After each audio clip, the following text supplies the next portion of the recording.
तो आज के वीडियो में आप देखेंगे किस तरह मैं पहुंच गया था भगीरथ फूड कोर्ट और वहां पे मैंने वन ऑफ द बेस्ट पाव भाजी इन अहमदाबाद, अगर आप बोल सकते हो, मैं भाई झुठलाऊंगा नहीं, पर सबसे बढ़िया पाव भाजी टॉप 10 मैं बोल सकता हूँ। अहमदाबाद की टॉप 10 पाव भाजी में से इसका नंबर तो ज़रूर से ज़रूर आएगा। भाई साहब जिस तरह से भैया ने पाव भाजी बनाई थी, बहुत ही सिंपल प्रोसीजर था, ना कोई तामझाम थी, सिंपल ऑयल में बनाई थी। और भाई साहब जो पाव भाजी बन के आई थी, कसम से आपको सही में एक बार ट्राई करना चाहिए। और ये पाव भाजी अगर मैं उस दिन ट्राई नहीं करता तो भाई मैं रह जाता और मुझे पता ही नहीं चलता कि यहाँ पे भी इतनी मस्त पाव भाजी बनती है। तो ज़्यादा टाइम वेस्ट नहीं करते और सीधा मेकिंग देखते हैं। हाँ जी भाई साहब, जिस तरह से उन्होंने एक बड़ा सा जो कढ़ाई है, कढ़ाई तो नहीं बोल सकते भाई इसको, मतलब जो तवा है, तवे पे मस्त लोकल ऑयली था। कोई ऐसा मैंने पूछा तो उन्होंने बोला नहीं भाई ये सिंपल ऑयली है और ऑयल पे ही हम बनाते हैं पाव भाजी, और अगर कोई बटर में बोलता है तो उसको हम ऊपर से बटर डाल के देते। और भाई साहब जिस तरह से नीट एंड क्लीन जगह थी, कुछ वहाँ पे साफ़ सफाई का तो बहुत ध्यान दिया जा रहा था और सिंपल प्रोसीजर था। और जो भी आप चीज़ मांगोगे आपको फ्रेश ही मिलेगी, क्योंकि अगर आप जैसे ऑर्डर दिया है पाव भाजी का या पुलाव का तो आपके सामने ही मेकिंग होगा।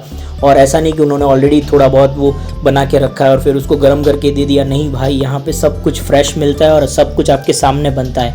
तो मैं भी जैसे ही पहुँच गया, ऑर्डर ले लिया उन्होंने और मेरे सामने ही उन्होंने कटिंग चालू कर दी थी। और जिस तरह से बारीकी से वो काम कर रहे थे भैया, मैंने बोला भैया भाई साहब ये कोई टैलेंट वाले बंदे का ही काम है। और उन्होंने बोला भाई साहब मैं पिछले 25 साल से पाव भाजी की लाइन में हूँ, मतलब पाव भाजी और पुलाव 25 साल से अलग अलग होटल्स में बना रहा हूँ और यहाँ पे भी मैं मेकिंग कर रहा हूँ। मैंने बोला तभी मैं आपकी कारीगरी को सलाम करता हूँ। और भाई साहब बहुत ही नीट एंड क्लीन थे, मज़ा भी आ रहा था और वीडियो बनाने में भी मुझे ऐसा लग रहा है कि नहीं भाई ये कुछ बढ़िया बन के आएगा। तो मेरा तो भाई दिन बन गया था। और पाव भाजी की अगर मैं बात करूँ तो बहुत ही सिंपल मसाले रखे थे उन्होंने और लोकल मसाले ही थे, ज़्यादा कोई ऐसा ब्रांडेड भी नहीं था। पर हाँ, लोकल मसाले डाल के भी पाव भाजी बहुत ही अच्छी बन सकती है, वो मैंने देख लिया। और प्राइस की तो मैं क्या बात ही करूँ, मतलब 100 रुपीज़ में आपको इतनी बढ़िया सी पाव भाजी अगर मिल जाती है तो और आपको चाहिए ही क्या। और बैठने का जो अरेंजमेंट था वो भी बढ़िया था। और हार्डली 5 मिनट लगे होंगे, 5 मिनट भी नहीं ये पाव भाजी बनने में उनको। और फिर ऊपर से उन्होंने छोटा सा 1 चम्मच बटर का भी डाल दिया। मैंने उनको भैया बटर तो आपने भाई डाला है पर वो तेल का टेस्ट चला जाएगा। उन्होंने बोला टेंशन मत लो, ये हमारा रोज़ का काम है, आपको तेल वाला भी टेस्ट आएगा और बटर वाला भी टेस्ट आएगा। बोला तो भाई साहब बढ़िया है, तो ये 1 नंबर बन जाएगा। और उन्होंने बोला आप टेंशन मत लो, मस्त आपको खिलाऊँगा। मैं बस देखता ही रह गया और पाव भाजी तो मेरी मिनटों में तैयार हो गई थी। और ऊपर से उन्होंने धनिया डाल दिया। और जब उन्होंने धनिया डाला मैंने बोला भाई साहब थोड़ा नींबू भी मार दो। उन्होंने बोला ठीक है, नींबू भी निचोड़ देते।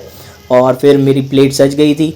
उन्होंने भाजी को प्लेट में डालना चालू कर दिया और जैसे ही भाजी प्लेट में डाल दी उन्होंने थोड़ा सा और तवे पे तेल डाला। और फिर मैंने बोला बस करो भाई साहब, इतना सारा तेल नहीं खाना है हमें। बोला टेंशन मत लो, ये 2-3 और का भी है, आपका अकेले का नहीं है पाँव। मैं बोला तो भाई कोई टेंशन नहीं है, आप आराम से सेक लो। और बस जैसे ही उन्होंने पाँव सेक के मेरे प्लेट पे डाला, सजाया और फिर एक और छोटा सा चम्मच बटर का डाल दिया और प्याज और एक और छोटा सा नींबू का टुकड़ा, और मेरी प्लेट भाई साहब रेडी थी। मैं तो बस देखता ही रह गया और फ़ोटो ही खींचता रह गया और वीडियो ही निकालता रह गया। भाई साहब गज़ब का टेस्ट था और गज़ब का मेकिंग भी था। मेरा तो भाई दिन बन गया था।